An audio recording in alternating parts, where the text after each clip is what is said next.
Hola, ¿me escuchas? Francisco, ¿cómo es? Madre Sí, mía. tiene acá. Pero estoy con el móvil, Sí, ¿eh? ¿cómo estás? Está en la Estoy con, cámara.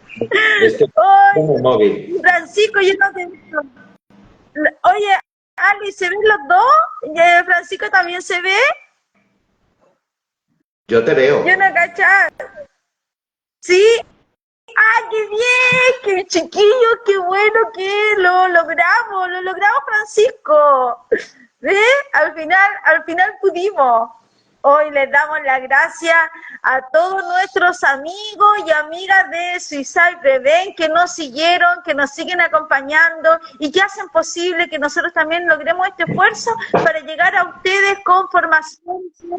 Bien, gracias, Ale también que nos avisó, con formación para la prevención de la conducta suicida. Le damos las gracias a nuestros amigos y amigas que están conectados en este momento, que nos siguieron. Te voy a contar, Francisco, que estábamos en Suicide Prevent y nos avisaron que ya te habías conectado, así que nos cambiamos todo a tu página de Instagram, así que nos vinimos con los chiquillos para acá, así que le damos las gracias por el cariño, damos las gracias por acoger estos espacios y hacerlos parte de nosotros. Francisco, bueno, quiero decirle a todos nuestros amigos que nos sentimos tremendamente honrados y orgullosos de poder contar contigo en este espacio que hemos preparado para hablar de suicidio, ¿cierto? Un espacio protegido,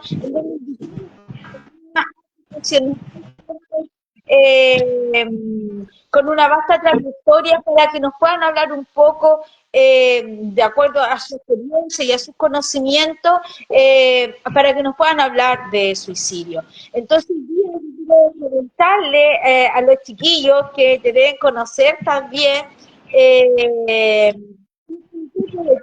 ¿a quién invitamos? Hoy día nosotros trajimos al coautor del libro Dejar de sufrir, dejar de vivir, escrito, ¿cierto?, por Francisco José Celada y Enrique Galindo, ¿cierto?, si no me equivoco. Y bueno, quiero comentar quién es Francisco. Francisco, voy a leer tu currículum un poco. Francisco José Celada es enfermero y psicólogo especializado en emergencias con un doctorado en cuidados de salud en la Universidad Complutense de Madrid. Actualmente es profesor asociado a la Universidad de Castilla-La Mancha, donde imparte cursos de fundamentos de enfermería, psicología de la salud y cuidados e intervención en emergencias. Su experiencia incluye roles en la gerencia de urgencias y emergencias, el 112 de Castilla-La Mancha y como miembro de grupos de expertos de prevención del suicidio. Ha coescrito libros Dejar de sufrir o dejar de morir, de vivir, que aborda la dualidad del suicidio y la importancia de la intervención psicológica. Entre sus publicaciones y estudios se destaca, sigo leyendo, disculpe. Entre sus estudios y publicaciones se destaca disculpen. Se destaca la evolución de la conducta suicida y estrategias de intervención en emergencia. Su enfoque combina la atención crítica con la docencia y la investigación, consolidándose como un referente en su campo. Además, Francisco Celada es doctor en cuidados de salud, es profesor de la Facultad de Enfermería de la Universidad Complutense de Madrid, ¿cierto? Además, cuenta con máster en investigación y psicología, es miembro voluntario del Cuerpo de la Cruz Roja, y bueno, también trabaja en Papageno y bueno, ustedes podrán ver que contamos con un gran profesional que tiene una vasta experiencia. Él me contaba que empezó, ¿cierto?, en la escuela de enfermería, que tiene una liga muy fuerte con la escuela de psiquiatría y empezó a atender casos, ¿cierto?, en emergencias que venían por la demanda de conducta, intentos de suicidio, y empezó así su trayectoria hace muchos años. Francisco, queremos darte las gracias como Suicide Prevent de poder tenerte en nuestro espacio.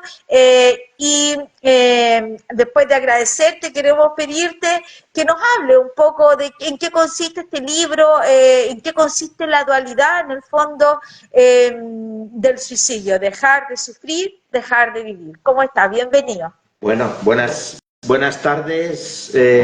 Aquí es bastante tarde ya, son las 8:30 y vosotros estáis a las 14:30, me parece que es. Bueno, pues comentaros, ¿se me escucha bien? ¿Se me escucha bien? Sí, Vale, súper. es que vosotros llegáis un poquito con retraso, pero bueno, no hay problema. Lo que has dicho tú, sobre todo el trabajo mío en la universidad y en la unidad de prevención del suicidio, de expertos de prevención del suicidio, es pues esto, expandir la cultura de prevención de la conducta suicida a todo aquel que lo quiera escuchar, ¿no? Entonces nosotros aquí, con mi colega Enrique Galindo, que es psicólogo también, y él trabajó muchos años en el teléfono de la esperanza. El teléfono de la esperanza aquí era lo que cuando no teníamos el 024, que es la línea nacional de atención al suicidio, pues han estado 30 años trabajando y entonces han hecho una gran labor. Bueno, pues con él a mí me ofrecieron hace bastante tiempo, hace un año y pico, me ofrecieron desde Oberon, desde la editorial Anaya, hacer un libro. Entonces yo contacté con mi amigo Enrique Galindo. ¿Por qué? Porque él es escritor, él es poeta, pintor, es un hombre del Renacimiento, como digo yo, ¿no? Entonces yo dije, bueno, pues voy a hablar con Enrique para intentar llevar adelante el libro. Y entre los dos nos pusimos con ello, porque los dos somos profesores de prevención del suicidio dentro del grupo de expertos, y entonces con todo el material que teníamos, pues nos pusimos y en 6, 7 meses teníamos el libro hecho, cuando la mayoría de las veces se tarda un par de años en hacer un libro, te quiero decir, que es lo normal. Entonces, bueno, nosotros las razones para hacer el libro es porque es un problema social, es un problema de salud pública, hay muchos mitos, hay mucho tabú, hay mucho estigma, porque la vida tiene sentido y hay personas que lo pierden o no lo encuentran,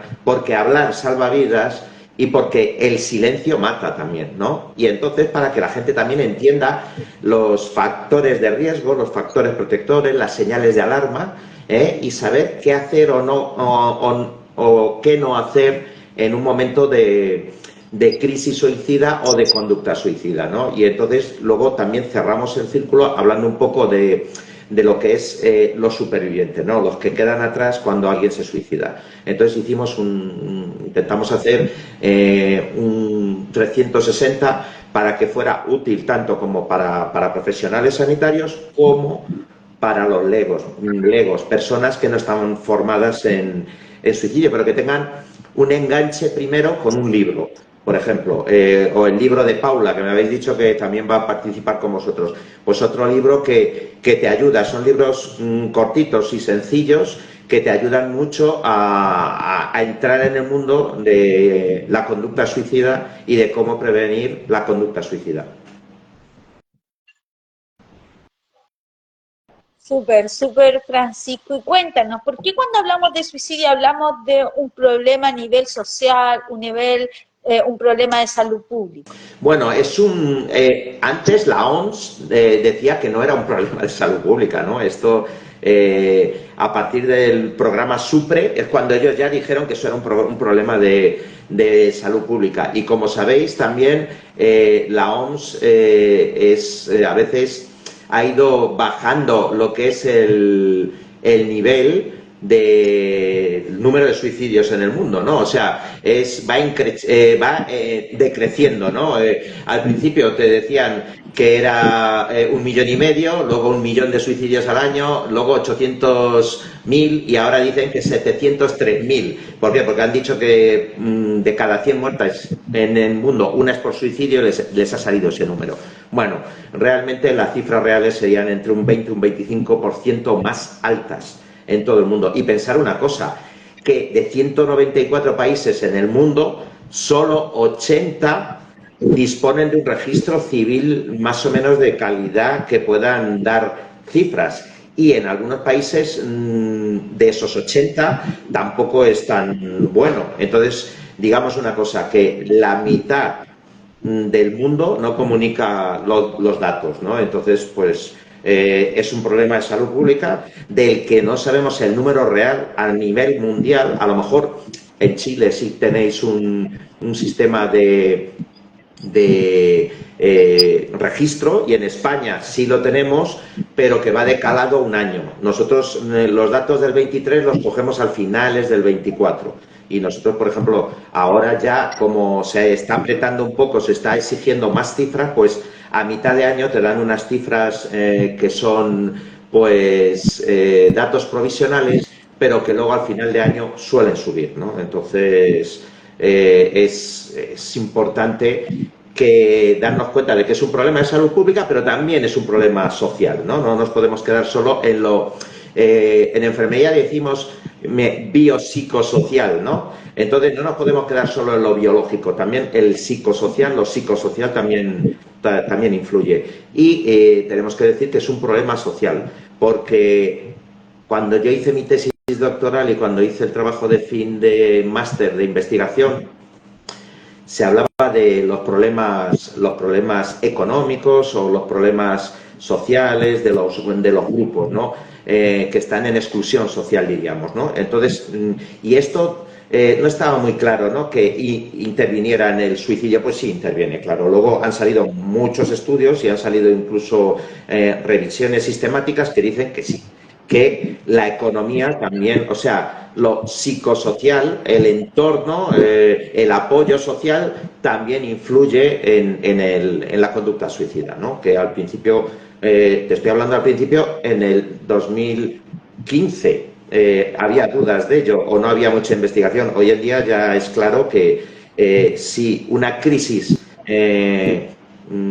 golpea en un país y hay más pobreza, lo normal es que las cifras de suicidios y de intentos de suicidio crezcan, ¿no? Entonces, es ambas cosas. Es un problema de salud pública y es un problema social, claro. Perfecto, muy bien explicado, me encontré, Francisco. Y cuéntanos, bueno, le quiero decir a nuestros amigos que nos están viendo que si ellos tienen alguna pregunta, algún testimonio, quieren interactuar contigo, que lo puedan hacer, ¿cierto? Yo los invito a tu página. Sin problema. Los dejo también. Y si alguien tiene alguna consulta, alguna duda, que la pueda escribir, nosotros la vamos a ir leyendo. Y te quiero preguntar, Francisco, cuando hablamos de suicidio o suicidios, ¿cierto? ¿De qué estamos hablando realmente? Sí, bueno, yo siempre, más que de suicidio, hablo de conducta suicida, ¿no? Porque, a ver, la palabra suicidio llama mucho la atención, pero muchas veces son las acciones que llevan al suicidio lo que pasa desapercibido, ¿no? Entonces, es lo que muchas veces la gente no se da cuenta de que te están pidiendo ayuda, te están transmitiendo una petición de auxilio, y es lo que muchas veces la gente, las personas y sobre todo los profesionales, porque una persona de a pie a lo mejor no se da cuenta, pero en el fondo no es su trabajo. Pero imaginaros en personal sanitario, esto es muy importante que sepan. Entonces, la conducta suicida engloba una parte, yo la divido un poco en todos los artículos y libros, en una parte que es ideación suicida, la comunicación suicida y el acto suicida, ¿no? Entonces, bueno, la parte de ideación es pensar en la muerte, a veces de una manera genérica, luego desear la muerte para solucionar un problema. Luego ya la ideación suicida más estructurada, diríamos, ¿no? Y luego ya planificar el suicidio. Planificar el suicidio porque ya ven el suicidio como una salida para sus problemas, o ese lo que quieren es dejar de sufrir, ¿no? Esa dualidad que decíamos, ¿no? Nadie quiere morir. Lo que quieren es dejar de sufrir, ¿no? Lo que pasa que a veces, para dejar de sufrir, la única salida o visión que ven es morir, es matarse ellos mismos. Luego está la comunicación suicida, que sería expresiones, acciones no verbales, que muchas veces son las que se nos escapan. Luego están las verbalizadas directamente. Hay gente que te lo dice de manera indirecta, o hay gente que te lo dice de manera directa: me pienso matar. Y luego, que son lo que diríamos las amenazas suicidas. Esa sería la parte de comunicación. Y luego estaría el acto suicida, que es el intento de suicidio o el suicidio. que muchas veces se dice suicidio consumado, no, es suicidio. El intento de suicidio es el intento fracasado de matarse a uno mismo y el suicidio es lograr la muerte. Entonces, diríamos que la conducta suicida engloba todo esto, pero no es un proceso lineal, no es que vaya de la ideación suicida, a la comunicación suicida, al acto suicida. Hay veces que se va hacia adelante y hacia atrás y muchas veces tenemos que incluir la impulsividad. La impulsividad es muy importante porque hay veces que por alta impulsividad y desinhibición pues se puede pasar directamente a un intento de suicidio y lograr la muerte, o sea, llegar a un suicidio. Entonces, no siempre es este proceso es lineal o va un paso detrás del otro, ¿no? Entonces, eso es lo que podríamos comentar. Y luego también se comenta el término este para suicidio, ¿no? O es un término acuñado en el 69 que hace referencia a conductas que son aparentemente suicidas, pero que en realidad no buscan la muerte, ¿no? Sino una serie de cambios ambientales, tiene un carácter gestual, es más bien una petición de ayuda, una petición desesperada de ayuda. Entonces vemos muchas veces ahora en adolescentes, aquí en España está pasando mucho, pues autolesiones, cortes, porque me acuerdo que en un aviso que fui yo, un muchacho deportista perdió una competición a la que fue y se hizo una autolesión que pudo ser muy seria. Y él me dijo, me acuerdo que me dijo, es que me es más fácil lidiar con el dolor físico que con el dolor psicológico. Entonces, esto es lo que está pasando mucho, que lo vemos aquí muchas veces en urgencias y en emergencias. Vemos este problema. Entonces, diríamos que la conducta suicida engloba todos estos conceptos que son simples en el fondo, que sería lo que es el intento, los actos suicidas y la comunicación y la ideación suicida, ¿no? Y empezaríamos por ahí. Entonces, eso es de lo que hablamos cuando hablamos de suicidio, pero lo que tenemos que intentar es prevenirlo, que no se llegue a el acto suicida, ¿no? Cortar antes y prevenir con un programa, por ejemplo, nacional, que yo he visto que vosotros sí tenéis en Chile, ¿no? Un programa nacional. Pregunto. Muy bien escrito, parece. Bueno, a veces, sí, bueno, gracias a Dios tenemos un plan, que a diferencia, por ejemplo, de España no tienen un plan, pero bueno, todavía hay mucho que trabajar en eso. Francisco, te quería preguntar, nosotros sabemos, ¿cierto? Hay varias teorías que explican la conducta suicida y que, bueno, partiendo de, bueno, si nos vamos bien atrás, podemos empezar de Durkheim, de Freud, podemos ver también las teorías que son de segunda generación también, donde tenemos a Joynier, O'Connor, a Klonsky. Y bueno, entre ellas nos dicen, ¿cierto?, que hay algunos factores intervinientes en la conducta suicida, ¿cierto? Que hay algunos factores que son factores protectores y algunos factores que son de riesgo. ¿Cuáles serían los factores que influyen en la conducta suicida? Bueno, los factores que influyen en la conducta suicida son múltiples y variables. O sea, son culturales, religiosos, sanitarios, económicos, psicológicos, fisiológicos, políticos, individuales, familiares, sociales, biológicos, geográficos incluso, y otros. Entonces, hay algunos que nos pueden proteger y hay otros que son más bien, nos pueden llevar al riesgo de conducta suicida, ¿no? Entonces, tenemos que darnos cuenta de cuáles son cada uno y intentar trabajar intentando aumentar en medida de lo posible los protectores y disminuir los factores de riesgo, ¿no? Entonces, ese sería el objetivo que podríamos tener al hablar de los factores intervinientes. No hay una única razón por la que una persona se suicida. Son múltiples factores durante mucho tiempo interviniendo y actuando sobre esa persona, a la que llega un momento en que tiene un problema o una situación a la que no le ve salida y en ese momento piensa que para dejar de sufrir tiene que dejar de vivir, ¿no? Por eso es el nombre del libro. El nombre del libro le estuvimos dando muchas vueltas por esto mismo, porque la dualidad, esa ambivalencia que existe siempre en el suicida, bueno, suicida, no me gusta la palabra, en la persona que tiene una crisis existencial y que ve como salida su propia muerte, entonces tenemos que trabajar esto, los factores protectores y los factores y las señales de riesgo, ¿no? Diríamos. Entonces, pues, factores de protección. Vamos a suponer que tiene un fuerte apoyo intrafamiliar y social, pues eso le protege, es un escudo, ¿no?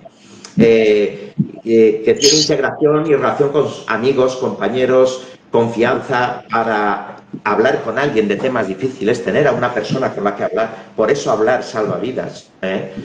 Las personas religiosas con creencias también, eso es un factor protector, el estar casado, el tener hijos, el tener acceso a los mecanismos de ayuda, acceso restringido o difícil a los medios letales, eso también es un factor protector, ¿no?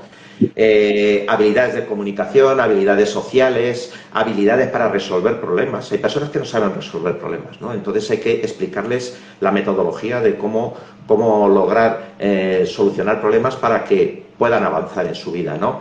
Que se dejen ayudar, hay personas que no se dejan ayudar, que pidan ayuda también, hay personas que saben pedir ayuda y hay otras que más bien se lo quedan todo dentro o incluso lo esconden. Sentirse querido, sentirse valorado, pues todo esto son factores de protección. Entonces, ¿qué tenemos que hacer? Pues intentar incrementar los factores de protección y disminuir los factores de riesgo. Factores internos, los factores de riesgo, ¿cuáles podrían ser? Bueno, no voy a ponerlo, no voy a decir el primero, por ejemplo, antecedentes de intentos autolíticos. Ese es muy importante. Si una persona ya ha tenido intentos de suicidio, eso es muy importante. La salud física, el dolor crónico, la discapacidad, historia de maltrato físico, abuso sexual, variables psicológicas muy rígidas, problemas de salud mental, pero no todo el que intenta suicidarse o el que ha cometido un suicidio tiene problemas de salud mental.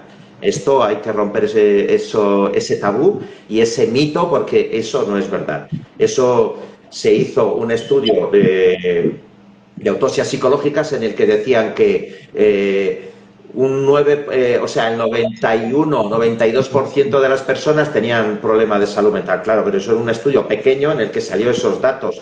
Realmente no hay mucha más gente que no tiene problemas de salud mental y que tienen ideación suicida y hacen un intento de suicidio e incluso logran el suicidio. ¿De acuerdo?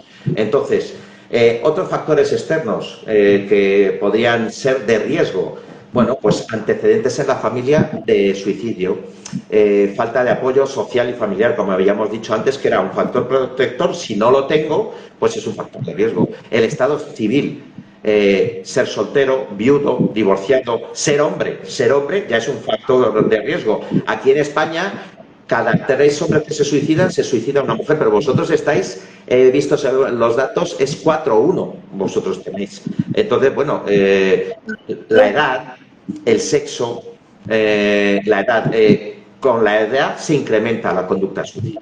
Muchas veces nos llama la atención que los adolescentes o algún niño, porque ha habido niños que también se han suicidado, niños de hasta, aquí en España, de hasta 8-7 años, han cometido conducta suicida, ¿no? La ocupación, el saber utilizar medios lesivos o letales es importante. Entonces, por ejemplo, yo soy enfermero, ¿yo sé manejar la medicación? Claro que la sé manejar. Un policía tiene un arma, ¿sabe manejarla? Sabe manejarla. Entonces, hay determinadas profesiones que tienen mucho más riesgo que otras, porque Joyner decía que hay que aprender 2 cosas. Hay que aprender a quitarse el pánico, el miedo a la muerte, y luego hay que aprender cómo utilizar un determinado método para conseguir, que eso no es tan fácil para la población general. Entonces, Luego también las condiciones de vida, los ingresos, lo que diríamos de lo social puro y duro y lo económico también son factores de riesgo. Sí, si son muy malos, pues son factores de riesgo. Entonces tenemos que intentar aumentar los factores protectores y disminuir los factores de riesgo.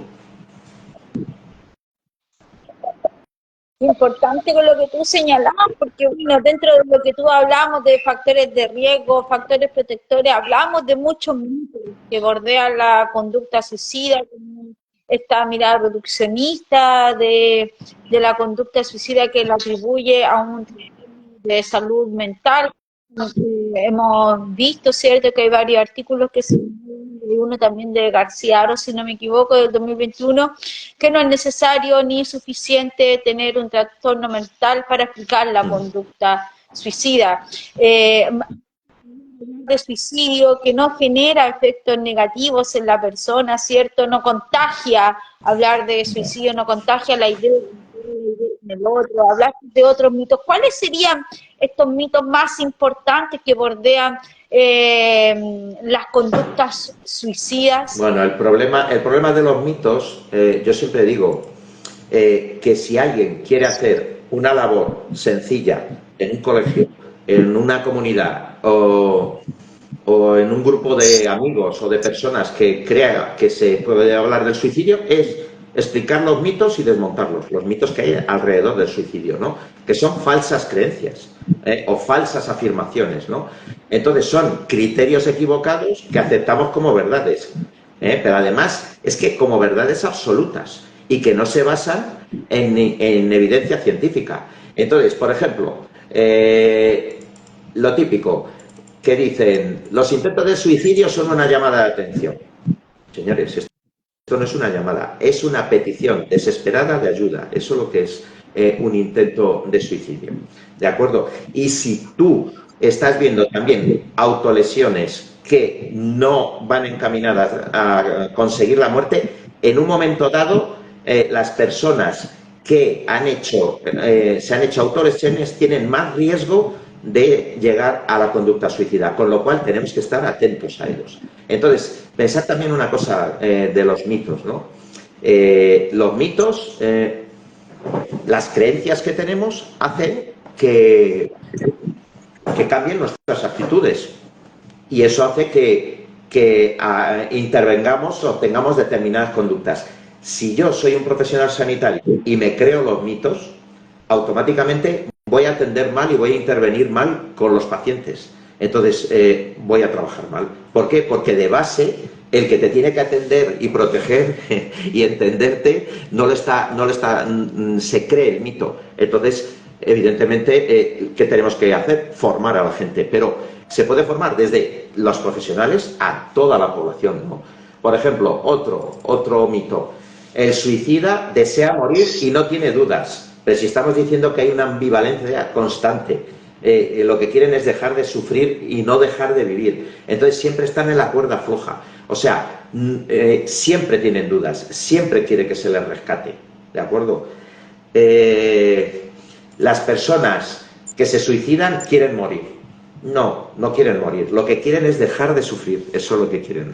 Entonces, pues todos estos mitos, porque siempre existe ambivalencia, siempre existe dualidad, ¿no? La mayoría de los suicidios suceden repentinamente, sin advertencia, sin comunicación. No, si hemos dicho antes que hay una comunicación no verbal y verbal. Puede ser que haya algún suicidio, intento de suicidio muy escondido y que se lleve a cabo. Sí, pero la gran mayoría, se ven conductas, se ven verbalizaciones, se cierran cuentas en redes sociales en los adolescentes, se les ve cambios de humor, empiezan drogas y sustancias de abuso, empiezan a hacer actitudes o conductas de riesgo, como conducir a alta velocidad, subirse a lugares altos, bueno, pues conductas en las que es llamativo. Otra, que dice, las personas que se suicidan son egoístas o son cobardes O son muy valientes, pues ninguna de ellas, ninguna de ellas. La persona que se suicida tiene un alto sufrimiento psíquico al que no le ve escapatoria, y no es ni valiente, ni cobarde, ni egoísta. Es una persona que cuando ya no puede más busca una salida de esta manera. ¿Qué tenemos que hacer? Bueno, pues intentar arroparla, acogerla e intentar que no llegue a la conducta, a lo que es el intento de suicidio serio. ¿Vale? Digo serio, más bien hay intentos de suicidio que son más inescapables. Todos son serios, pero los hay más inescapables. Evidentemente, saltar desde un lugar muy alto es más inescapable que el ingerir un montón de pastillas, ¿me entendéis? Porque nosotros, yo he ido a muchos intentos autolíticos con medicación y son relativamente fácil de rescatar. En cambio, una persona que salta desde una gran altura, pues la probabilidad de que sobreviva es menor. Entonces, por eso muchas veces se dan cuenta de que lo que no consiguen por un método lo intentan por otro y pasan a usar métodos más agresivos, diríamos, ¿no? Lo que hemos dicho antes, que las personas con trastorno mental, solo ellos son los que cometen suicidio. Eso es mentira, ¿no? Y que las personas no avisan, claro que avisan. Entonces, bueno, pues estos son unos cuantos, hay muchos más, ¿de acuerdo? Entonces, solo las personas mayores se suicidan. La gente joven y que tiene éxito no va a pensar en el suicidio, no, pues sí, a lo mejor tienen otro tipo de problemas que les llevan a la conducta suicida. Oye, Paco, sí, yo pensaba, me decía, bueno, mientras tú hablabas de los mitos, yo pensaba en lo que dice, bueno, lo dice Conner, lo dice Klonsky también, en la capacidad adquirida, ¿cierto? Que la persona muchas veces, sé que entre más se repite una acción, ¿cierto? A lo mejor puede disminuir el, el temor a la muerte. Y lo he escuchado en algunas personas también que han tenido intentos de suicidio y que, claro, muchas veces se les llamado atención, pero a veces están probando la letalidad del método, ¿cierto? Y como tú bien dices, a lo mejor probaron un método y no tuvieron el resultado que esperaban y empiezan a probar, y en la medida que van, ¿cierto?, adquiriendo esta capacidad, es mucho más riesgosa esa evaluación de la conducta suicida. Ahora tú hablabas, yo estaba viendo que ustedes tienen un decálogo, porque claro, nosotros a lo mejor podemos ver, ¿cierto?, que hay una persona que está manifestando estas señales de alerta, ¿cierto?, que ha tenido esta comunicación suicida, como llaman ustedes los expertos. ¿Y cómo respondemos? ¿Cómo respondemos? ¿Cómo abordamos a una persona que está con estos pensamientos suicidas o que está cursando una crisis suicida? Ustedes tienen diseñar un decálogo, el decálogo boca a boca. ¿Nos quisiera hablar en qué consiste, cómo se aplica este decálogo? Bueno, nosotros en el libro lo pusimos, hicimos un decálogo en el que poníamos pues, como decálogo, que es con 10 puntos, para que la gente supiera un poco cómo intervenir. Bueno, pero lo básico, cuando una persona que te viene con un problema y consigues conectar con él y que te dice que tiene pensamientos suicidas o que está planificando un suicidio, o que te lo está diciendo de manera indirecta y le tienes que decir directamente que lo nombre, bueno, pues lo que tú estás pensando es matarte a ti mismo, o sea, morir por propia mano, o sea, suicidarte. Hay veces que hay que decir las cosas con su nombre, ¿no? Y entonces, y preguntarle también los mantras, ¿no? Lo que decir, ¿tú qué quieres? ¿Dejar de sufrir o dejar de vivir? ¿Quieres morir o dejar de sufrir? Pues esto nosotros lo pusimos en un decálogo y decimos que lo primero es escuchar a la persona, escuchar y hablar con ella. También es verdad que siempre dice que Galindo, ¿por qué tenemos dos orejas y una sola boca? Porque tenemos que escuchar el doble de lo que hablamos. Entonces, con una persona escuchar, porque si ella ve una oportunidad de contar su problema, se puede desactivar esa crisis suicida. Entonces, muchas veces, con escuchar y hablar y aceptar lo que te están contando incondicionalmente de esa persona, te puede servir. Luego, intentar hacerle dudar y decir, oye, mira, sí, si yo no tengo nada en contra de que estés pensando en eso, pero vamos a primero, a lo mejor lo que tienes pensado hacer pues duele mucho, es muy dificultoso, no lo consigues, te quedas en una silla de ruedas, o puede ser mañana, o puede ser dentro de una semana. Vamos a dejarlo un poquito, que va con el tercer punto, que sería aplazar la decisión. Oye, hoy no lo vamos a hacer, hoy no lo vas a hacer, hoy no lo vas a intentar. Dame una semana para intentar ayudarte a hacer esto, a hacer lo otro y estar con esa persona. Luego nosotros pusimos un contrato de no autoagresión, pero realmente más que un contrato de no autoagresión, que realmente hay expertos que dicen que no funcionan y que no se debería hacer firmar a una persona un contrato de no autoagresión, porque en el fondo le estás haciendo muy responsable de lo que le está pasando y se siente más culpable, es pactar un proceso de búsqueda de ayuda con esa persona.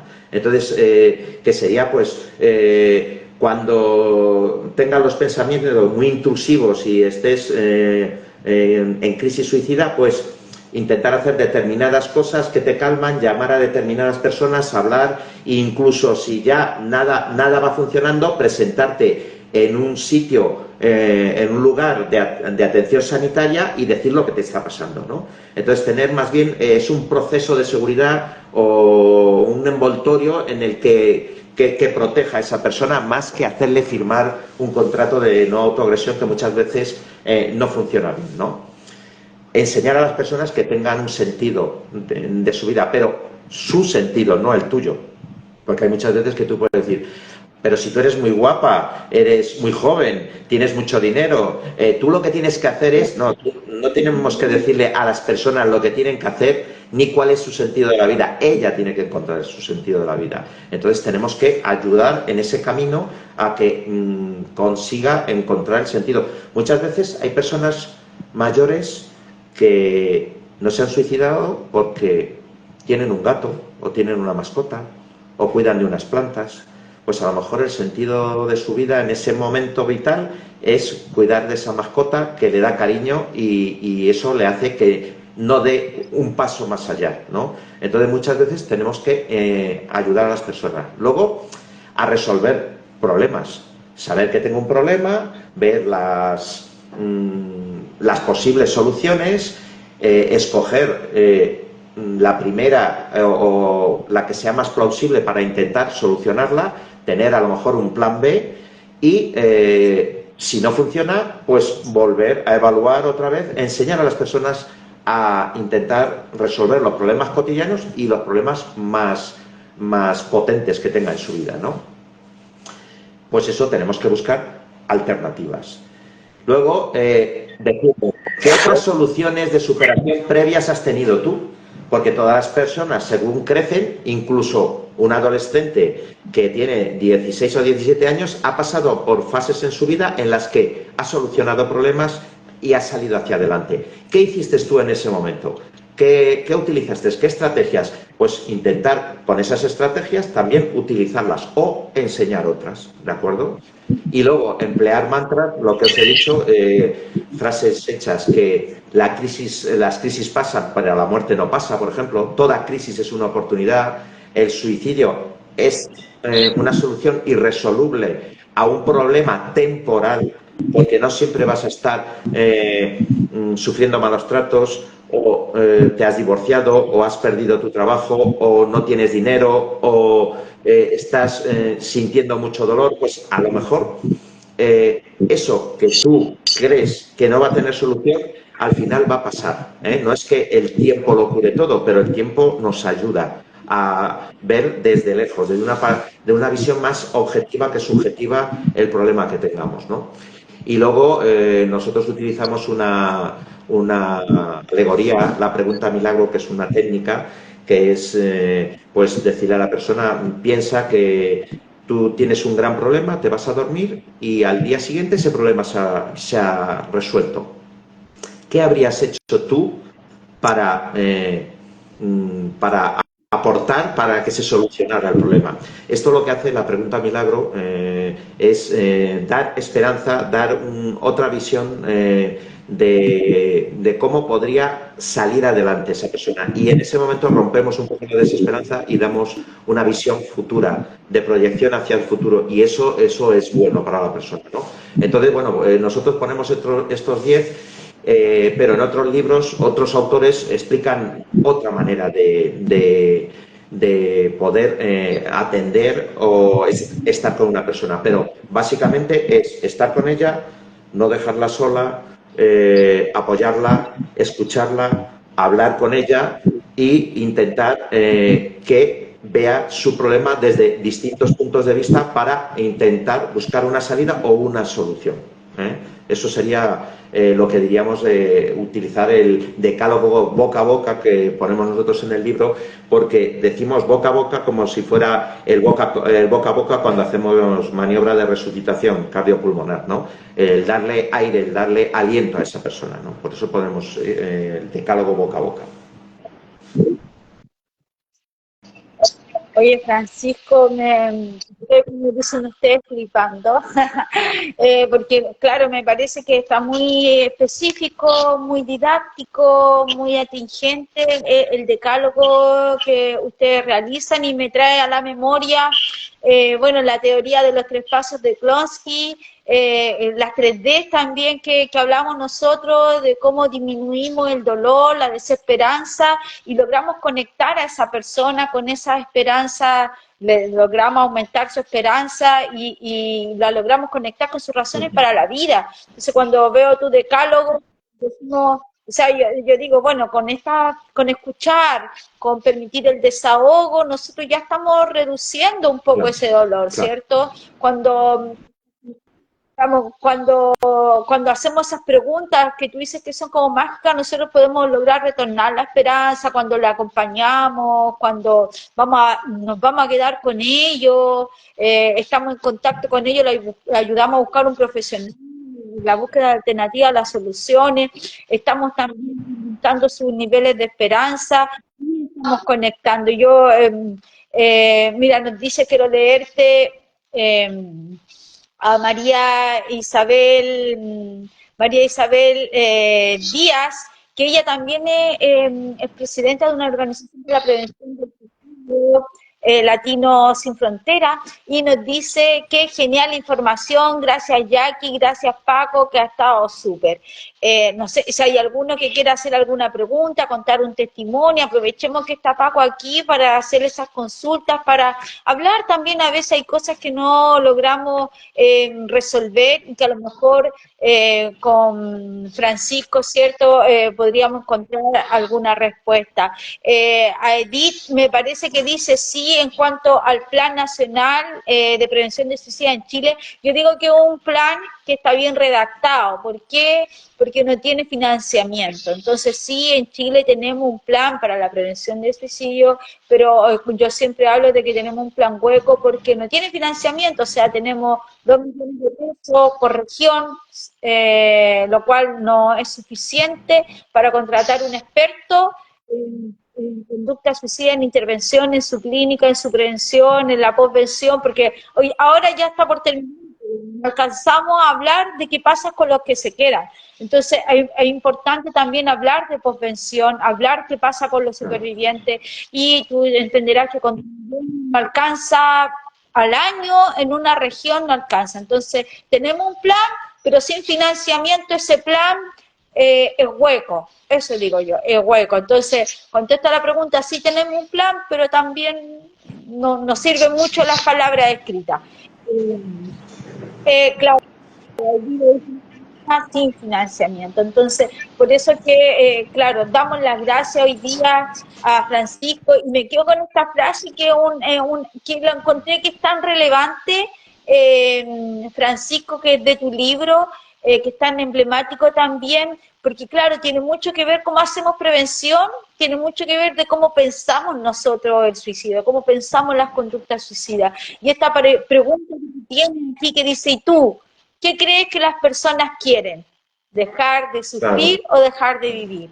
Porque claro, acompañando también, si a lo mejor puede estar pensando que la persona que está verbalizando ese sufrimiento quiere morir, la prevención que va a realizar va a ser diferente de que si yo pienso en realidad que esa persona está sufriendo y que no encuentra ninguna de ese sufrimiento,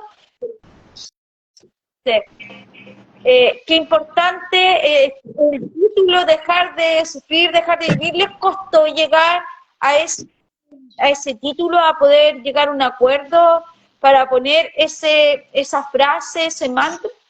sí, la verdad que estuvimos bastante tiempo viendo cómo poníamos el nombre del libro, ¿no? Pero al final salieron dos o tres versiones distintas y queríamos, por ejemplo, la ambivalencia del suicida, pero decíamos, ¿cómo vamos a poner suicida? Vamos a hablar del suicidio, como que es un problema global que está en todas las culturas y en todos los tiempos ha existido y no queríamos eh, direccionarlo hacia una persona, ¿no? Entonces, por eso, y luego pensamos en la ambivalencia, ¿no? Entonces, en vez de decir la palabra morir, dijimos dejar de vivir, ¿no? Porque es más, lo vemos desde un lado más positivo, ¿no? Entonces, pues, bueno, pues parece que no, pero cuando haces, si ya te comes la cabeza, a lo mejor para poner un título de un curso o de un congreso, pues en un libro, pues también, ¿no? Lo haces. Entonces le das vueltas. Pero bueno, lo básico es que entre Enrique Galindo, que por cierto os recomiendo que él tiene un libro también muy bueno que se llama La Mesa de la Vida, Manual contra el Sufrimiento y la Desesperanza. Entonces, él estuvo 2 años trabajando en este libro y se habla mucho de la desesperanza y del sufrimiento y cómo se gestiona. Entonces, bueno, pues os lo recomiendo porque realmente veríais otra manera de entender lo que es el sufrimiento y la desesperanza. Y bueno, solo decir que nosotros el objetivo es con que no es hacernos famosos ni ganar muchísimo dinero con el libro, sino el objetivo es con que se ayude a una persona o que una persona que lo haya leído pueda ayudar a otra persona o que le ayude a sí mismo, si está pensando o está teniendo ideaciones suicidas, con eso nos es suficiente, ¿no? Ese es el objetivo del libro, realmente.